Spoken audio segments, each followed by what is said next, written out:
மூச்சு விட்டால் பூமலராதோ பூமகளின் வாய்மொழியே பூஜைக்கு வேதங்களோ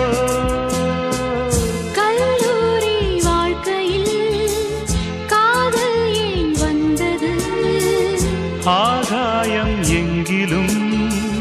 நீலம் யார் தந்தது இயல்பானது ஒரு காதல் தேவதை